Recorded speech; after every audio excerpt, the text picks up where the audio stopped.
be talking about reintegrating students back to school. I'll share my screen and I will tell you a little bit about myself. So I'm an associate marriage and family therapist and also a life coach and a school administrator. I work for a private school here in Altadena. And I know this is a very big topic right now as far as those of you who have children or are guardians to any children, is how do we get our children ready to go back to school after a long period of confinement? So the big question, are you ready to send your child back to school? This is a pretty heavy question and it has a lot of heavy answers for a lot of people. Notice some of the images I've put up here. It's kind of depicting what schools will look like.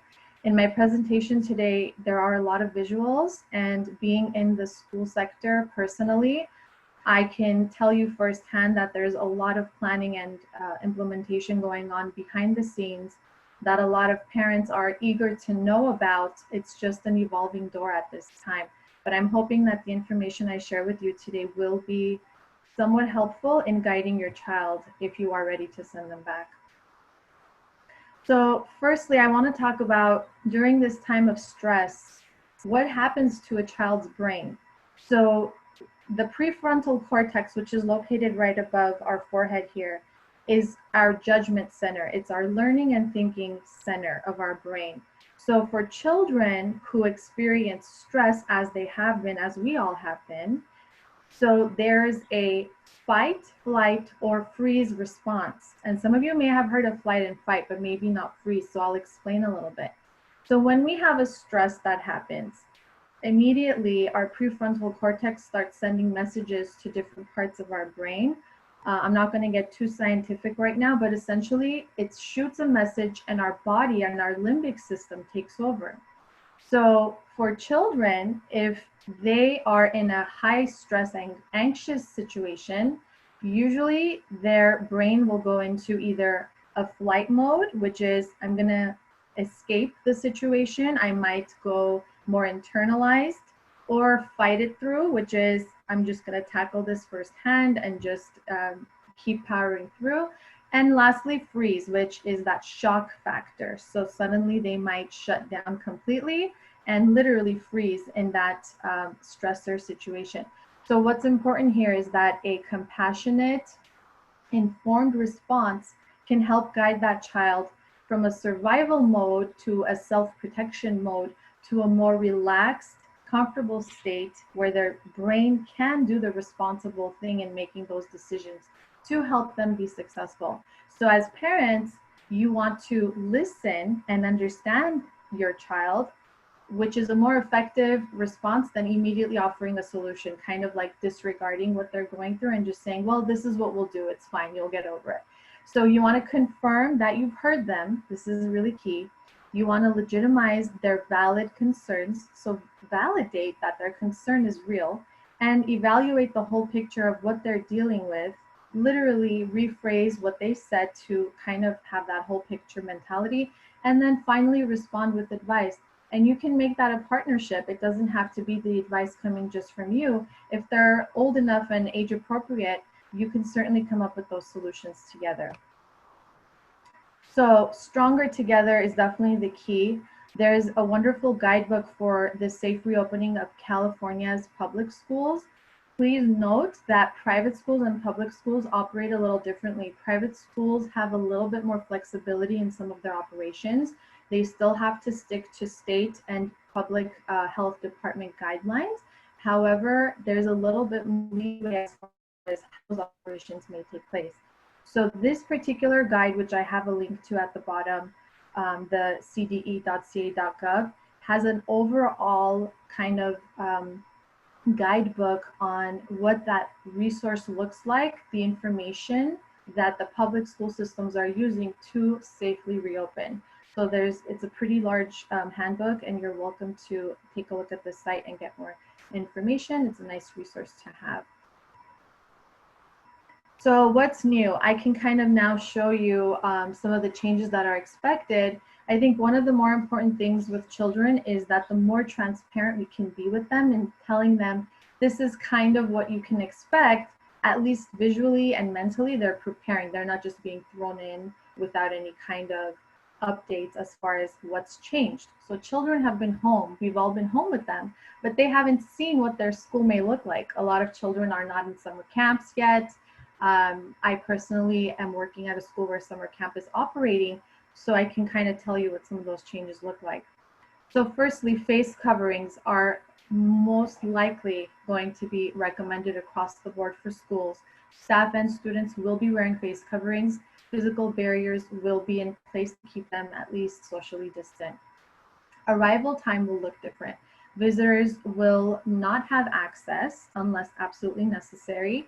Parents may need to pick up and drop off their children outside of school. So that's another change. You'll have to prepare your child that, I'm not going to be able to walk in with you that I did before.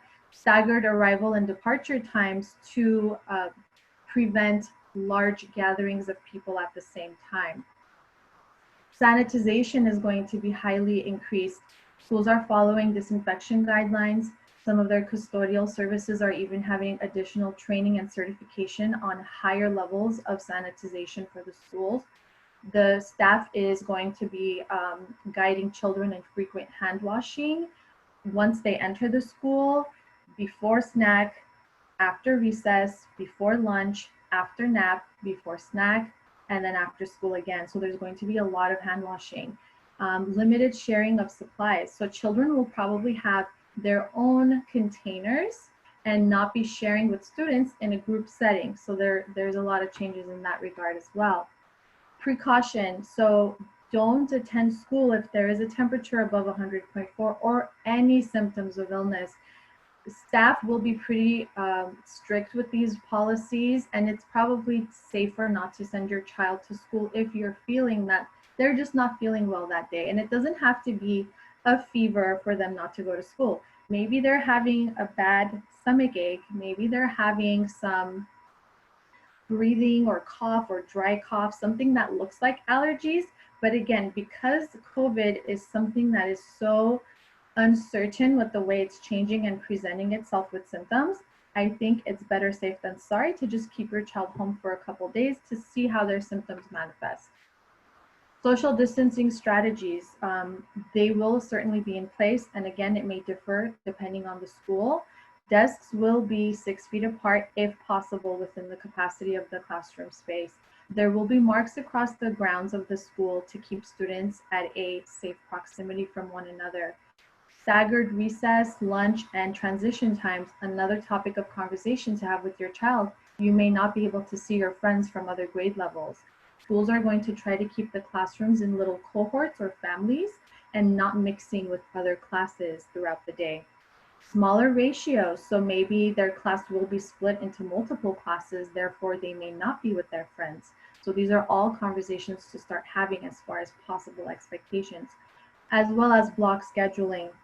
And this is a big one for parents as far as what that will look like. Every campus will operate differently if they will stagger the days and times their child can attend school. And limitations.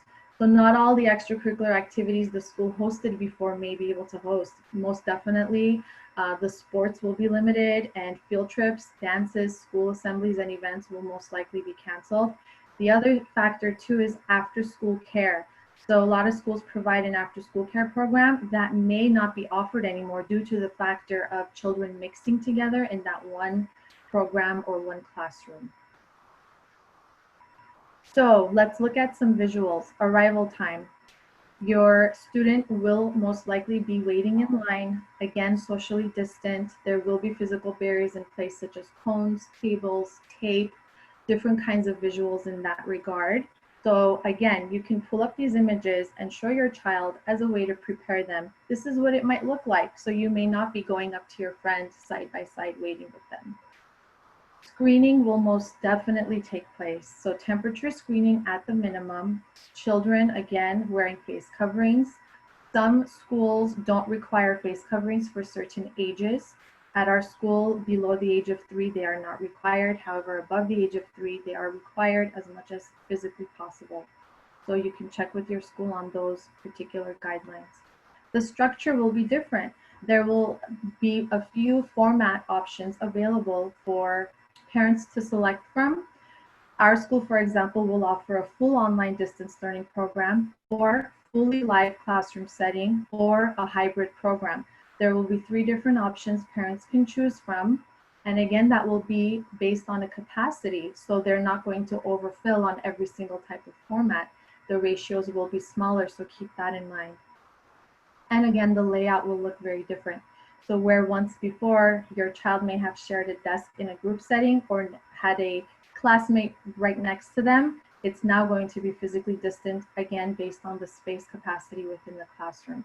So just looking at these images, you can already see how overwhelming it can be for a child. And so as parents and caregivers, we really have a responsibility in preparing ourselves for what it's going to look like, as well as telling our children, let's talk about this and what feelings come up for you when you see this, or what do you think about if you don't get to share recess or lunch or your morning and afternoon activities with your friends. So these are really important to have before they go back to school. So the CDC recommendations for school closure decisions. Please know that these decisions are not made lightly. It is one of the most impactful in a very difficult way for schools when they close. These closures are not done by them solely. It is done as a collaboration with the Public of Department of Health, as well as the State Department of Health, Department of Education, and I can go on and on. The CDC, a lot of governing agencies and entities come together with the school to formulate the best decision when there may be an outbreak or when there may be exposures. So if you look at the chart, the blue is kind of telling you that there's a confirmed person with COVID in the building. They assess the risk. Within a short period of time, they have to quickly make a decision to either close and close for however many number of days. Usually it would be a temporary closure, about a 14-day quarantine. No community spread. So if the school is within the green, they're most likely open for as long as there's no exposure to anyone or risk factors. And then the yellow would be your minimally to moderate community spread. So this is where the schools are really managing the day-to-day operations and taking a look at where that spread could be managed. Maybe it was just one isolated incident within a classroom. Perhaps that particular classroom would quarantine versus the entire school shutting down. So these are some factors that the school would take into account, again, with the governing agencies as a partnership. And then lastly, if there's a substantial community spread, now this is where something like there would be a mandated closure. The governor may report that schools in this area may need to shut down for X amount of time. So with this in mind, as parents and caregivers, we need to understand a few things. Please know that teachers and educators, leadership are working really hard to ensure the safety. So the first priority is safety. They're not doing this to hurt working parents. They're not doing this to hurt the students' education and the stop of that by any means. When this happens, again, it's in the highest, utmost safety in mind. And therefore, we need to come up with plan Bs in case this were to happen. Who do we have to reach out to for support? Is there a grandparent? Is there a sitter? Is there a friend? Is there someone that can step in to help, especially for working parents? Because these are difficult circumstances and it's unexpected times. We need to have those backups as much as possible prepared in advance. So I actually was on a phone call with the county, and there was a lot of immunization changes, which I'm happy to share with you. This is a direct report, and you may be the first to hear. So there are 2 websites that I am providing you here, very important resources. One is shotsforschool.org. This website has every current update, especially for the state of California, that has immunization information, as well as if you need to check a school's vaccination record, which I'll get into in a moment, you can do that all at this website. The next one is covid19.lacounty.gov, which Marie highlighted in her finance presentation. This site has a lot of different resources, one of them being for children and families and related to schools. So one big regulation change. Now there are 2 varicella vaccinations required for entering a school. Varicella is the chickenpox vaccination. Before it was just one. So this is for K through 12. Below kindergarten for preschool pre-K, I have a whole different chart on that. If you need that information on which immunizations are required, please email me. I'm happy to send that over to you. Another update is that children will require 2 measles, mumps, rubella doses, that's MMR, and 3 hepatitis B vaccine doses at admission, again for ages 5 and older, so admission from K through 12. So when it says here age restrictions are removed, that means that physicians are making accommodations for children who might be a little under the kindergarten age, just to make sure they have that vaccination in time. Another big one are the exemptions, medical exemptions. So before, parental personal belief was enough to stop a child from having immunization records. That is no longer, as of 2016, acceptable. However, medical exemptions provided by a California licensed MD or DO are still acceptable under a few restrictions. One, the physical condition of the student must have a medical circumstance, meaning there's a medical standard that the doctor would not be adhering to if they provided those vaccinations. So effective January 1 of 2021, all medical exemptions for vaccinations, the physician will provide online. There will be a source site for them to go on to with regards to public health, California Department of Public Health, and they will have to upload those documents. If there is an audit where the physician has more than 5 exemptions between January 1, 2020 and January 1, 2021, within that time frame, if they have done more than 5 medical exemptions, there will be an audit. The reason I'm mentioning this is that if your child truly needs a medical exemption, please ask your physician how many they've provided within that year, so that later there are no issues with your child's enrollment in case that physician may have an audit of any kind. So a few other notes I have on immunizations, very important. You may have heard of herd immunity, HERD immunity, which is essentially community immunity. And so why do laws change regarding vaccinations? So many parents ask me, what is up with now having multiple vaccines for that particular dose? Why do we need to now, have all these restrictions in place? The reason is, if a school does not meet the 95% or more of student recorded vaccinations, so that means that every year a school is responsible, the administration, to report the record of immunizations for each student. So let's say we have 200 students. If I report on the governing site that we've only received however many vaccinations or immunizations, and several more than or less than 95% are missing doses, then that's a problem. So what happens is herd immunity starts becoming impacted, because now there's a higher risk of the community contracting things like measles, like contagious diseases. So therefore laws begin to become stricter, laws begin to change. And so there are there's less sympathy around people who are just personally choosing not to vaccinate their child or not to immunize their child. So the shotsforschool.org has a resource that you can check the school and the percentage of their vaccination rate. So this is kind of a neat resource to have. Under current California law, you have to check with the physician as far as your child's history is concerned, if they truly have a medical exemption, because physicians now are being a little bit more careful on who they're providing medical exemptions to. So these are all really important things to take into account as far as immunizations. There's a saying, no shots, no school, that's going to be implemented more than ever at schools. So please, if you have any missing doses for your children, now's the time to make those physician appointments before they get impacted, and check with your physician on when the child needs those vaccinations ahead of time, so you can avoid any issues with the schools. Another really vulnerable population are students with disabilities. That's what SWD stands for. So school districts must provide free and appropriate public education. So with special education, there are a lot of resources available. And I just want you to know that if your child has an IEP, please work with their team directly. They are now employing virtual platforms to help the child. There's assisted learning tools regarding visual aids, hearing aids, tangible aids, sensory aids.